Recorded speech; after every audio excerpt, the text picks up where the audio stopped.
Ce documentaire est déconseillé aux moins de 16 ans. Certaines images peuvent heurter la sensibilité des plus jeunes ainsi que des personnes non averties.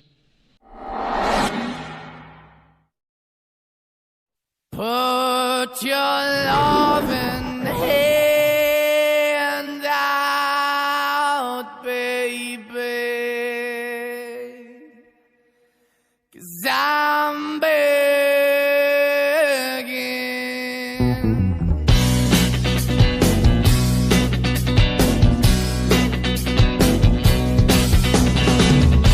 I'm begging, begging you to put your loving hand out, baby.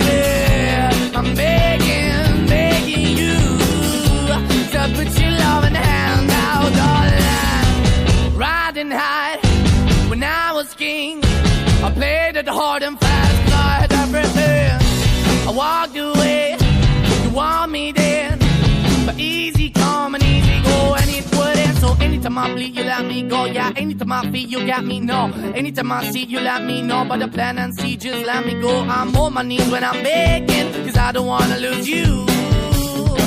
Hey, yeah, ra-da-da-da, 'cause I'm begging, begging you. Put your love in the hand out, baby. I'm begging, begging you. Put your love in the hand out, darling. I need you to understand. Try so hard to be your man, the kind of man you want in the end. Only then can I begin to live. Mes salutations peuple de France. Nous sommes le collectif Anonymous. Fuck you, fuck la France, fuck Domenech. Les négros sont déclassés par Boko Haram, c'est fini. Tu te rends compte, négro. Quand je vois la France, les jambes écartées, j'encule sans huile. Beaucoup trop de banlieues à Rosta, le responsable c'est leur bigot. Je vais me faire péter chez un coffard, décapsulé 70 go. Dans le rabais de os c'est un cauchemar, 92 par l'an kilo. Comme la police t'arrive trop tard, sans le trône n'a jamais amigo. Et j'ai une gueule à m'appeler Charlie. Réponds-moi franchement, t'as mal parlé, tout est fait plomber. C'est ça la rue, c'est ça les tranchées. On canasse tout pour une cause, Mohamed Merah, Mohamed Merah. Bang bang dans vos têtes, on vous rafale, on allume comme Merah. Je fais des dons d'urine sur la France entière, c'est des artères. Tu veux savoir ce que je suis, demande au FN. Chérie ni pute ni soumise, chipote pas quand je te trépote. Insoumis, je fais des sous-vêtements. Parce que je veux voir ce pays en sous-vêtements. Je vote pour amener les porcs à la morgue. J'ai à cause de ma couleur. Liberté, égalité, faudra m'indiquer. AK-47 fait du nettoyage de qualité. On se mangera comme victime de l'esclavage. Ma réalité, tu la faire plus l'homosexualité. L'homophobie, par exemple, quand je vois dans une phrase, ma réalité. Attends, excuse-moi. Ma réalité tue, la fuir, plus l'homosexualité. Quand vous savez, par exemple, notamment en province et tout, le nombre de taux de suicides chez les jeunes homosexuels. Ne traite pas d'homophobe, il n'y a rien d'homophobe dans Ah bah, pardon, là, je sais pas lire. Ma réalité tue, la fuir, plus l'homosexualité, c'est dans la faucheuse. Je ne pas bien la chanson. Rien dire, parce que là, tu dis n'importe quoi. Bah, c'est les petites paroles de votre chanson. Non, on n'a pas compris les paroles là que vous avez sorties. Ma réalité tue, la fuir, plus l'homosexualité. Par exemple, ça, c'est dans la chanson La Faucheuse. Il y a quoi d'homophobe là-dedans? Et même, c'est pas de l'homophobie non plus. C'est une métaphore, ça s'appelle. Mais on n'est pas obligé d'être d'accord sur tout, tu vois. On n'est pas obligé d'être d'accord avec tous ces trucs. C'est quelqu'un qui chante. Ça m'a saoulé. Je crois qu'il est grand temps que les PDP les scoopent leur pénis, laisse les morts retrouver sur le périphérique. Que le monde est niais, cousin fuck les gays, ok. T'as froid dans le dos quand un travelot te dit vas-y viens, car tu sais que l'homme ne naît pas gay mais qu'il le devient. Bien trop de gays qui s'aiment, ensuite se marient. Quoi c'est mal? Ah bon, ok, smiley. On dit quoi, gouverné par des gays? À mon avis, tout le monde on a marre des fatigués. Bien avant qu'ils nous montrent qu'ils forniquaient. Bien avant l'époque de Marvin Gaye. Lui qui voit la fin parce que des hommes font du sexe au lit. Du sexe au lit? Ouais négro, ce truc pas halal, bref pas de détails. Je me sens coupable quand je vois ce que vous a fait ce pays. Coupable. Faut m'écouter, y'a à mon goût beaucoup trop de gays. Lointaine est l'époque où les homos se maquaient en scred. Maintenant ce galoche en ville avec et ça part quand c'est. Mais vas-y bouge, tes pratiques ne sont pas saines. Toute cette polémique est partie donc d'une interview dans laquelle je disais que Section d'Assaut était homophobe. Et donc c'est pour ça que j'ai expliqué que voilà, c'est un mot que j'ai utilisé sans vraiment en maîtriser le sens, sans en mesurer la portée.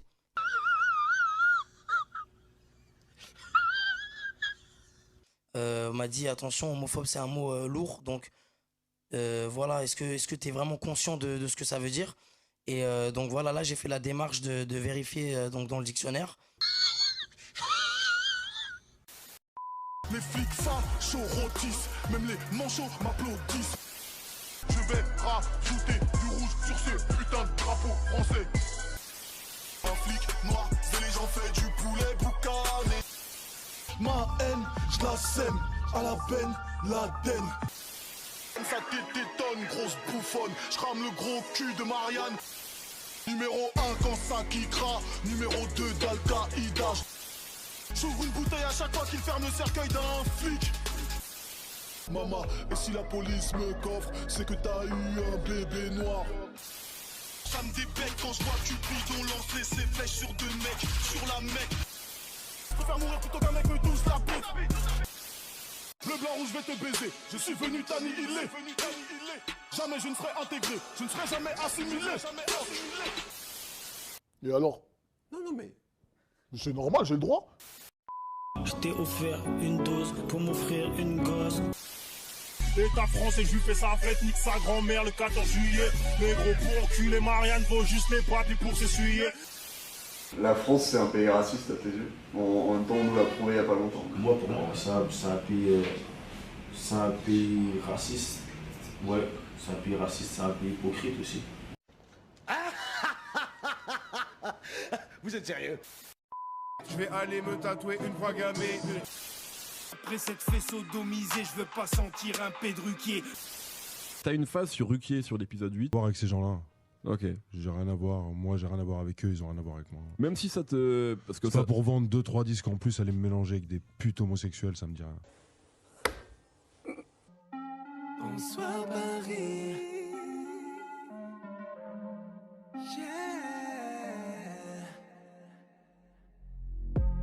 Je passe ma liasse. Pourquoi tu me dévisages, mais tu te fiaches? Pendez-les tous, pendez-les blancs. Bébé blanc, attrapez-les vite et pendez leurs parents. Écartez-les pour passer le temps, divertir les enfants noirs de tout âge, petits et grands. Je suis pas raciste, tout court. Pour moi, il n'y a pas de raciste anti-blanc, il n'y a pas de racisme anti-juif. Pour moi, on est raciste, un point, un trait. Je suis pas raciste.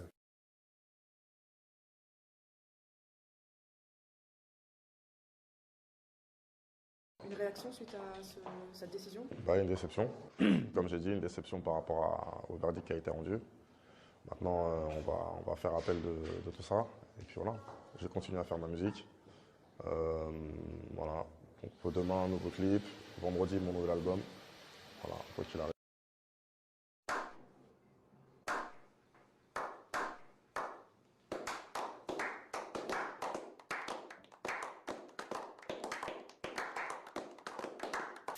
Ils sont invités sur les plateaux télé, les journaux et autres. Alors que si on inversait le problème qu'un rappeur militerait pour la France et ferait malheureusement du racisme anti-noir ou sexisme, alors là, on lui permettrait pas de s'exprimer, on le censurerait direct. Les médias ne permettront jamais à ce mec-là de s'expliquer. Encore une fois, deux poids, deux mesures. Alors l'argument principal des gens qui défendent les rappeurs, c'est oui mais tu prends que des courts extraits, tu sors la phrase du contexte. Alors faut savoir, est-ce qu'on a le droit de prendre des phrases sorties de leur contexte ou non? Parce que quand c'est une personne qui combat la bien-pensance, qui lutte contre le conformisme, alors là on peut se la donner à cœur joie. Par exemple, prenons le cas de Éric Zemmour, qui la plupart du temps, quand il dit une phrase polémique, c'est une phrase qui est totalement sortie de leur contexte.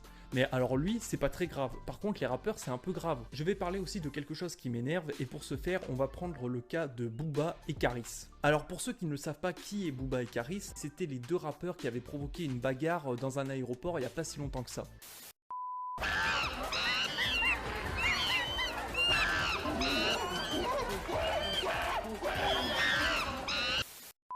Ils s'étaient battus devant des femmes, des enfants, se jetant des trucs à la gueule.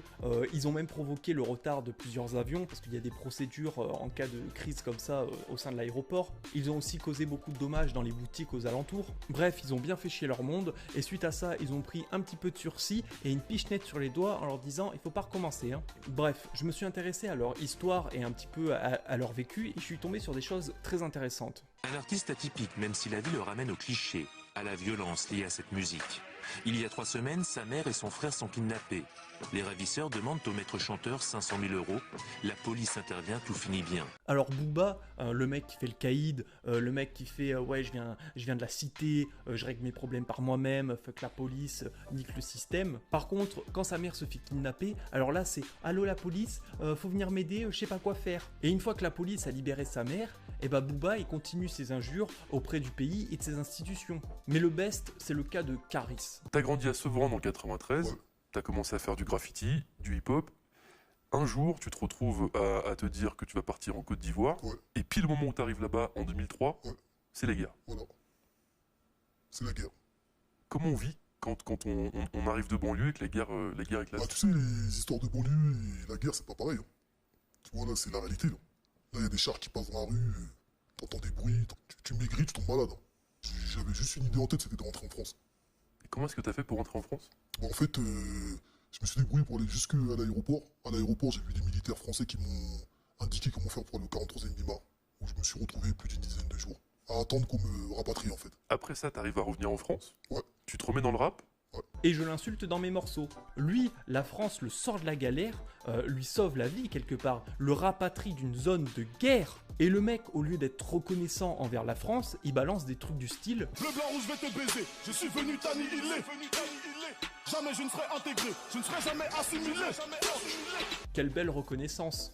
Sur ce, si tu as aimé la vidéo, tu peux la liker, abonne-toi et cogne la cloche si tu veux plus de vidéos, et si tu veux ramener ta fraise, t'as les commentaires. Pour conclure, le rap français c'est devenu de la grosse merde, et après plusieurs jours à avoir écouté les albums de ces clowns, faut que je fasse une cure de bonne musique. Allez, ciao. Oui, est-ce que j'écoute régulièrement Booba et PNL? Non, mais Booba, oui, un peu plus que les autres. Et même il a dit, il vous a filmé, je sais pas quoi, Snap, là. Il a dit que t'as fait une chanson avec Weshden. Ouais, il a dit que t'as fait une chanson avec Weshden. Et pas avec elle, il a dit qu'on vivait ensemble même. On vivait ensemble? Ouais, on a vu toutes les vidéos. On a vu toutes les vidéos sur toi. Et il a dit que t'as fait une chanson avec Weshden. Et t'es en couple avec Weshden? Non, jamais. T'es le pote de Weshden. Bah on est amis, ouais, mais on n'est pas en couple. Est-ce que t'as son numéro? Mais après ils ont sorti des stories comme quoi, ouais, vous êtes plus en couple parce qu'elle t'a trompé de nouveau. Qui a dit ça? Le mec là. Je crois pas. Je te jure, le Coran. Mais le Coran c'est vrai, wesh. Tout le monde a vu ça, c'est un truc de ouf. À ma maison, je fais que regarder Coco de Weshden. Et je te vois. Genre, tu peux lui parler là, Weshden. Ouais. Tu peux l'appeler pour qu'on la parle. S'il te plaît, Riyad. S'il te plaît. On veut juste parler avec Weshden. S'il te plaît, Riyad.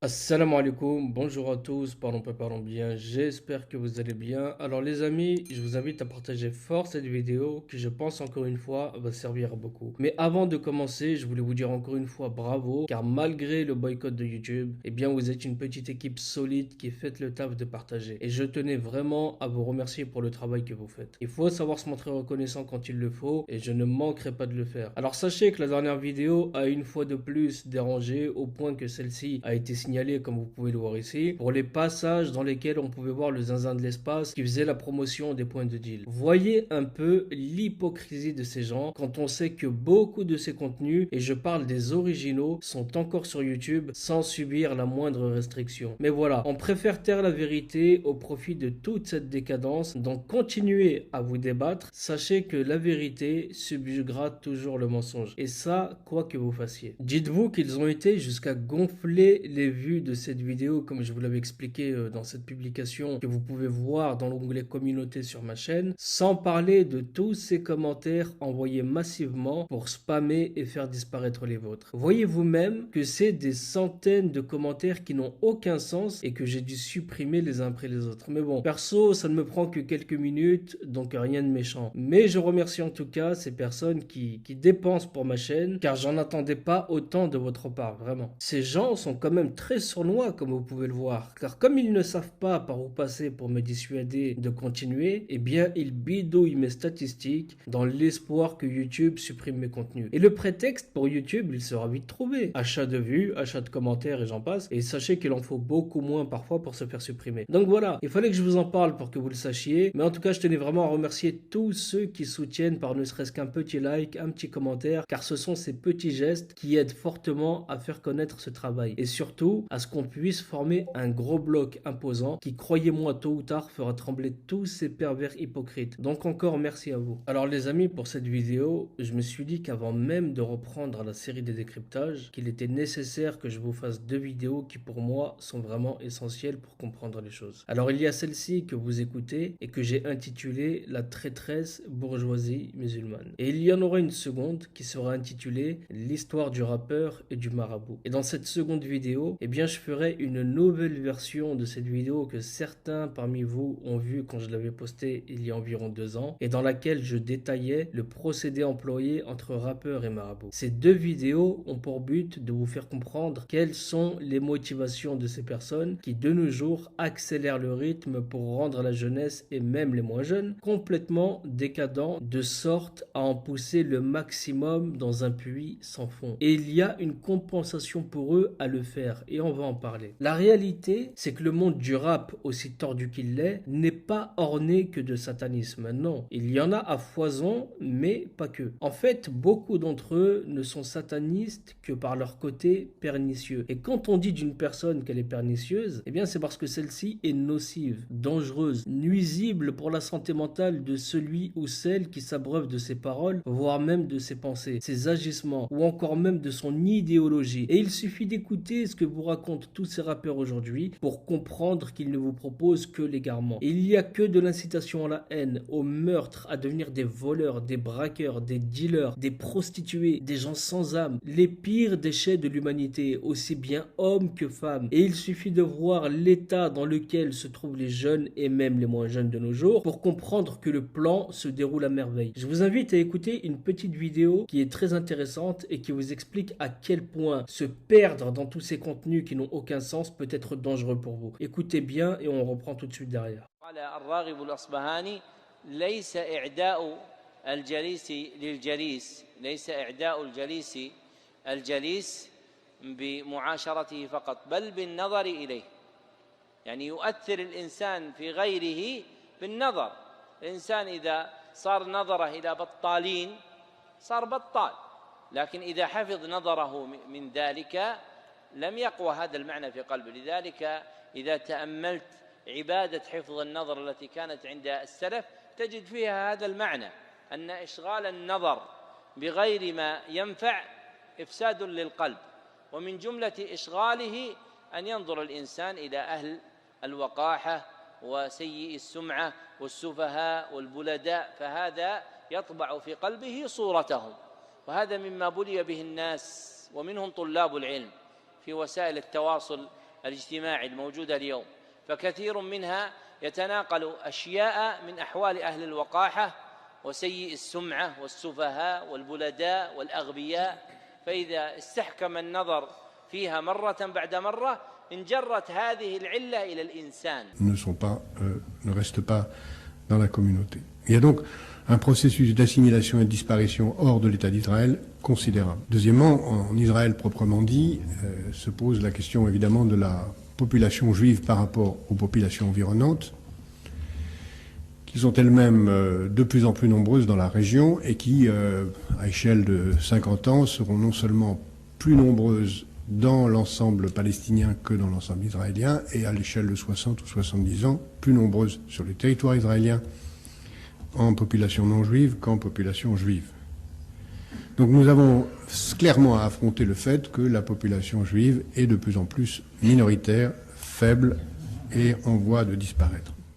Donc voilà les amis, cet homme que beaucoup ont dû reconnaître, c'est Jacques Attali. Autrement dit, l'homme qui murmurait à l'oreille des présidents, ou encore le corbeau de mauvais augure qui passe maintenant son temps à dire ici et là ce qui va nous arriver. Il n'est pas prophète, il a juste le double des clés, comprendra qui pourra. Alors je vous fais son cursus rapidement, car pour ceux qui ne le connaissent pas, eh bien vous devez savoir qui est le bonhomme. Alors il est énarque depuis 67, maître de conférence à Polytechnique, directeur de campagne de François Mitterrand en 73. Il devient ensuite conseiller spécial de ce même président Mitterrand en 1981. Il va faire de l'ingérence en 91 en invitant Gorbatchev, qui est un soviétique carabiné pour ceux qui l'ont connu, au siège de la BERD, qui est la Banque européenne pour la reconstruction et le développement, dont il a eu lui-même l'idée. Il invitera donc Gorbatchev à Londres contre l'avis du ministre britannique, rien que ça, et il réussira son coup de force et il obligera même tous les chefs d'État du G7 qui se déroulaient au même moment à recevoir ce même Gorbatchev. C'est juste pour vous dire l'influence du bonhomme. Alors bref, il va fonder en 98 son cabinet Attali Associés, spécialisé dans le conseil stratégique, l'ingénierie financière et les fusions-acquisitions. Et ça sur le plan international. Il va également fonder Planète Finance en association avec un Bangladais du nom de Mohamed Yunus, qui est une ONG internationale spécialisée dans la microfinance. Et je vais m'arrêter sur cette ONG car c'est celle-ci qui nous intéresse pour la suite. Alors dans un premier temps, dans ce discours, nous pouvons, en tout cas pour moi, je vais éviter de parler en votre nom, mais moi je comprends très facilement en écoutant cette intervention que par peur, car il explique très bien qu'une des choses qui obsède le juif, c'est l'infériorité numérique. Et donc par peur liée à cette infériorité sur le nombre, eh bien qu'il fallait grosso modo réformer l'islam et le bon musulman. Comprenez bien ce que je dis, le bon musulman. Autrement dit, le musulman pratiquant, croyant et qui veut pour son frère ce qu'il veut pour lui-même. Cette configuration, si elle existait, on n'aurait plus aucun musulman opprimé dans le monde. Et comme cela fait peur à ces manipulateurs, écoutez maintenant ce qu'il va dire.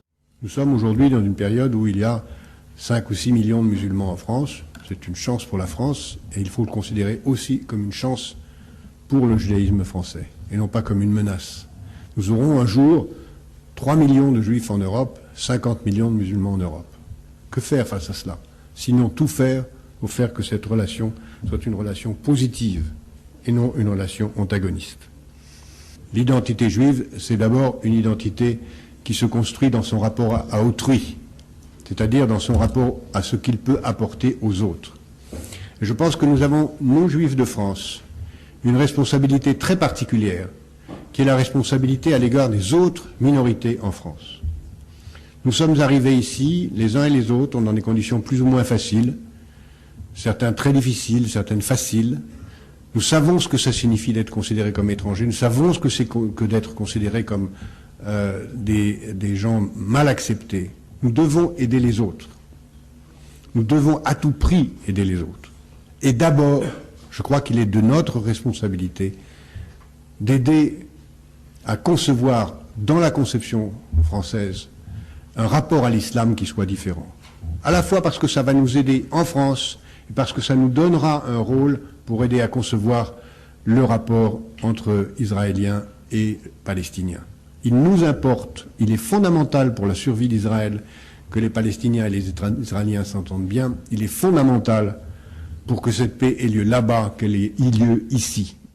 Ce qu'il a dit dans ce passage est tout simplement énorme, car il vient de vous expliquer de manière simple le pourquoi nous sommes devenus ce que nous sommes aujourd'hui. Pour beaucoup de musulmans, entre guillemets, le rapport à l'islam est tellement devenu différent que le musulman de nos jours n'a de musulman que l'affiliation à ses parents et encore. Durant des années, ces gens ont tout fait pour que le musulman s'éloigne de ses fondamentaux, pour le défaire de son identité, de sa religion, pour qu'il oublie le sens qu'il est censé donner à sa vie qui n'est pas sans fin, ce que malheureusement beaucoup oublient. Ils ont tout fait pour qu'il renonce à ses obligations, celles de notre religion, où nous demande d'oublier l'opprimé et de caresser l'oppresseur. Et ça marche, regardez vous-même. Ils veulent détruire l'identité, non pas de l'islam, car cela n'arrivera jamais, mais l'identité maghrébine, ultra majoritaire en France, est problématique pour eux. Et leur crainte, c'est que toute cette masse devienne croyante et soudée, comme elle devrait l'être de base. Et si cela devait arriver, eh bien on ferait ferait définitivement bloc face à leurs agissements. Mais on peut encore rêver, car désunis comme nous le sommes, cela n'arrivera certainement jamais. Très peu, voire aucune solidarité entre nous, aucune autonomie collective, beaucoup de spécialités, de grands diplômés, mais aucune solidarité. Tout le monde est plongé la tête dans son guidon. Et bien sûr, nous relever et faire bloc face à eux ne veut pas dire tout mettre sans dessus-dessous, tel des sauvages, bien sûr que non. Mais en nous rappelant par exemple que nos frères subissent les pires oppressions aux 4 coins du globe pour commencer. Rien que ça. Et en agissant par des outils conventionnels pour faire poids comme le font des communautés très solidaires entre elles et qui en quelques décennies se sont imposées sur quasi tous les tableaux sociétaux. Au lieu de ça, eh bien nous devons en fait nous mettre à plat ventre comme le font pour commencer nos dirigeants arabes. Tendre la joue et laisser à l'oppresseur le champ libre pour massacrer nos frères et sœurs sans qu'il y ait la moindre résistance ni la moindre rébellion. Et pour que cela marche sans qu'il y ait trop de difficultés, eh bien ils nous divertissent, ils nous éloignent de notre din, ils nous éloignent des tapis de prière, de la compréhension, pour nous conduire vers où? Eh bien vers les showcases. Ils imposent à leurs laquais de rappeurs de sortir leurs clips le vendredi pour que le jour sacré du Jumu'ah devienne le jour sacré des clips de rap et des promotions le soir même dans toutes les chichas et les boîtes de nuit de France. Ils ont même osé sortir leurs clips en plein jour de l'Aïd dernièrement. La hawla wa la quwwata illa billah. Et regardez quelles ont été leurs excuses. Ils ont tout le temps les mêmes excuses bidons pour faire glisser la lettre. Et regardez vous-même où est passée cette jeunesse musulmane qui a déserté les mosquées. Eh bien le meilleur moyen qu'ont trouvé cette bande de démons pour éteindre le cœur de leur cible a été de passer par nous, la jeunesse des banlieues. La jeunesse, elle subit un formatage sans précédent. Tout le monde le remarque, tout le monde le ressent. C'est normal, c'est en cours. Ils mettent à genoux les gens par le divertissement, par le matérialisme, la surconsommation. Les gens aujourd'hui ne sont attirés que par tout ce qui brille. Ils ont lié l'achat au plaisir. Un plaisir éphémère et qui demande à se reproduire continuellement pour combler ce sentiment de vide. Un vide toujours plus fort avec le temps. Un vide qui habite toutes ces personnes qui naviguent le cœur mort. Également, ils ouvrent les vannes plein gaz en déversant des tonnes de substances en tout genre dans les banlieues pour rendre dociles et mous les plus récalcitrants, pour qu'ils planent du matin au soir avec dans les oreilles une laisse mentale qui les envoie au casse-pipe au gré de ce que ces textes leur racontent. Et là où ils enfoncent le clou, c'est que pour mettre fin à l'identité dérangeante, ils passent par le point faible des points faibles, la femme, qu'ils pervertissent et à qui ils font croire que le mélange c'est beau, que c'est l'avenir. Beaucoup de sœurs résistent encore à l'heure qu'il est, mais beaucoup se sont mises à plat ventre en échange d'une paire de Louboutin et d'un McDo. Et je vous prie de m'épargner vos remarques en mode « Ouais mais Kamel, on te l'avait dit, pourquoi tu fais pas la paix avec Zébulon ?» Les frères, s'il vous plaît, barakallahu fikoum, j'ai un cerveau et je sais réfléchir par moi-même, alhamdulillah. Pas besoin d'un ascendant qui joue le jeu de ces mêmes trompeurs pour m'éveiller sur ces réalités. Mais bref, je vais vous mettre un nouvel extrait, écoutez bien.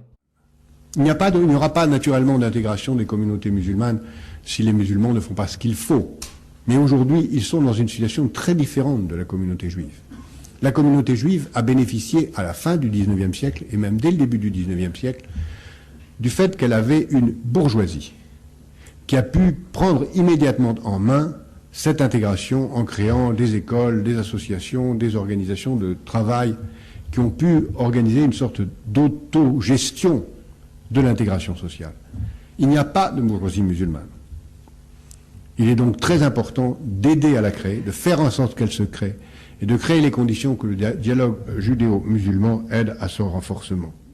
Et c'est là, mes chers amis, que vous allez comprendre comment ils ont refermé le piège sur nous. Cette bourgeoisie musulmane dont ils vous parlent, eh bien, ils ont réussi à la faire naître. Et à la minute même où je vous parle, elle s'active partout autour de vous pour vous tenir à l'écart de l'essentiel de votre vie. La destination finale, les amis. La destination finale, car vous le savez tous que sur cette terre, nous sommes que de passage. Et ils sont en train de vous éloigner de tout ça. Oui, ils ont vu le jour pour nous éloigner définitivement de ce que nous sommes. Voilà la raison pour laquelle, depuis des années, vous remarquez un changement radical à tous les niveaux. Plus rien ne fonctionne comme avant. Les mœurs ne sont plus les mêmes. L'islam véritable a été passé au second plan pour nous mettre à sa place un islam à la carte tenu par des usurpateurs. Mais le plus important, les amis, c'est que cette bourgeoisie musulmane a surtout été composée de tous ces corrupteurs que vous voyez à l'image et qui, par un moyen ou par un autre, ont bénéficié du coup de pouce de ces élites pour remplir une mission simple, celle veulent de vous divertir, de vous pervertir, de faire de vous des moins que rien, des gens qui seront ancrés à vie dans la violence, dans les problèmes de justice, dans la pauvreté. Vous ferez des allers-retours entre la maison et la prison. Vos parents, vous les rendrez malades. Vous les enverrez 6 pieds sous terre avant l'heure à cause de tous ces problèmes que vous leur apporterez. Vous les éloignerez eux-mêmes de leur dîne par leur faiblesse et par tous les problèmes que vous allez leur apporter. Donc, en gros, vous ferez d'une pierre deux coups, et c'est qui va se frotter les mains? Eh bien, ce sont tous ces corrupteurs. Quand vous regardez bien, c'est exactement ce que nous vivons de nos jours. Regardez, je vais vous poser une question très très simple. Pourquoi, d'après vous, le rap conscient a disparu? Pourquoi aujourd'hui il n'a plus sa place?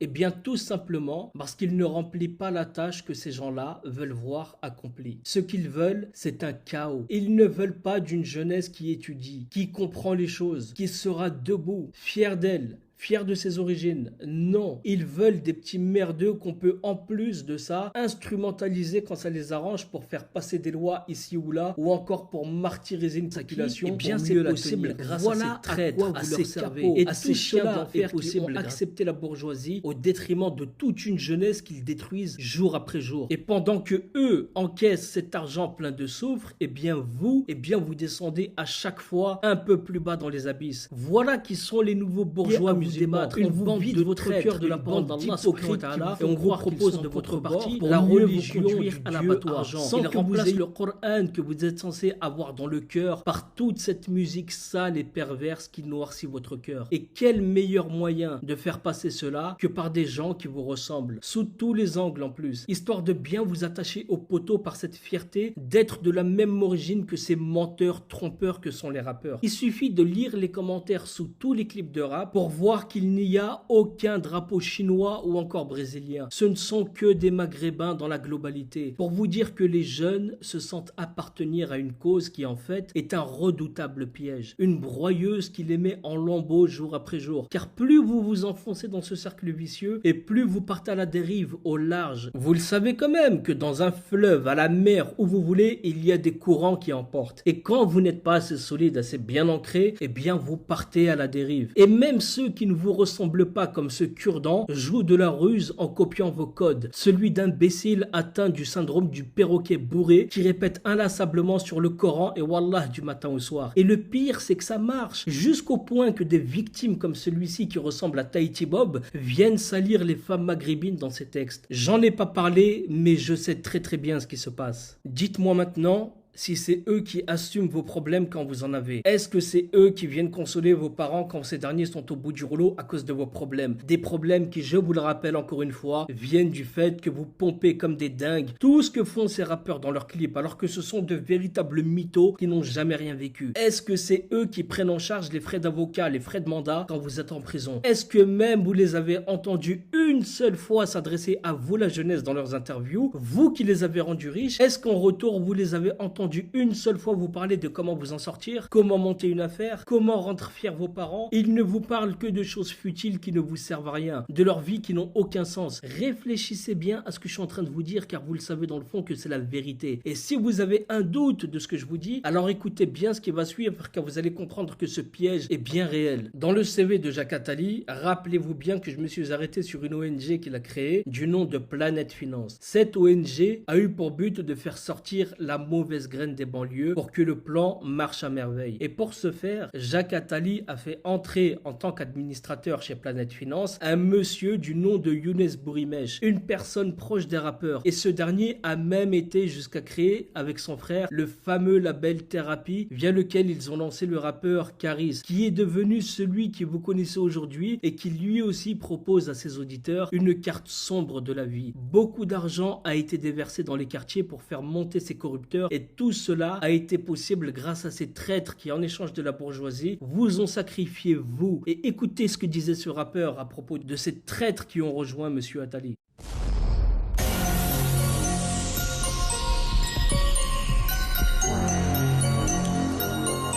Younes Bourimesh, c'est toi qui avais raison. Tout se passe comme prévu. Vous comprenez maintenant tout ce que je suis en train de vous dire? Tout cela n'est pas du flan. Tout cela se déroule actuellement et c'est vous qui en payez le prix. Mais bref, aujourd'hui, même nos chers imams sont absents pour rattraper le tir. Et à ce sujet, on va poursuivre avec un dernier passage aussi intéressant que les précédents et on bouclera la vidéo là-dessus. En Angleterre, par exemple, la bourgeoisie juive finance des imams pour éviter que des imams trop radicaux viennent d'ailleurs.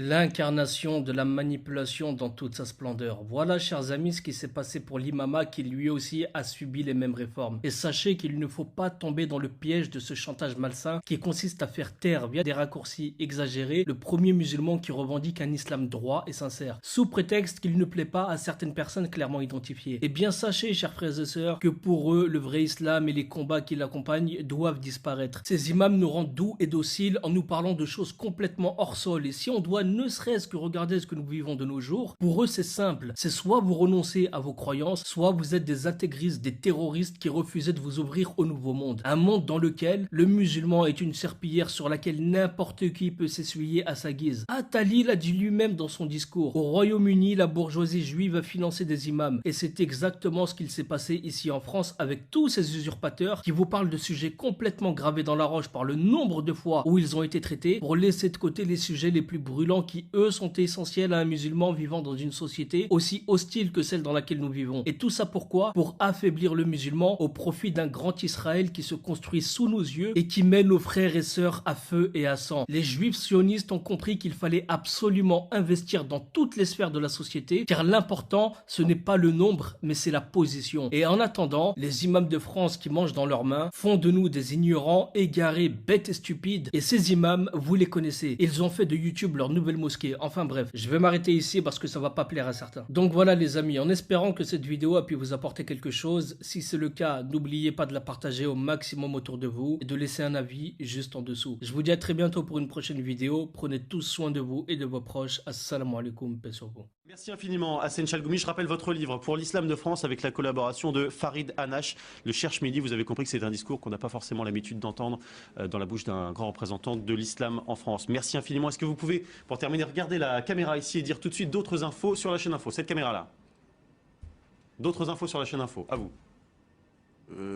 D'autres infos sur la chaîne info. Allez-y, dites-le. Voilà, je souhaite vraiment qu'exercer l'islam de France et que la réalité, notre avenir, aura un honneur. D'accord, c'était une formule rituelle, mais bon, c'est pas grave. Merci infiniment, Hassen Chalgoumi, le journal à suivre.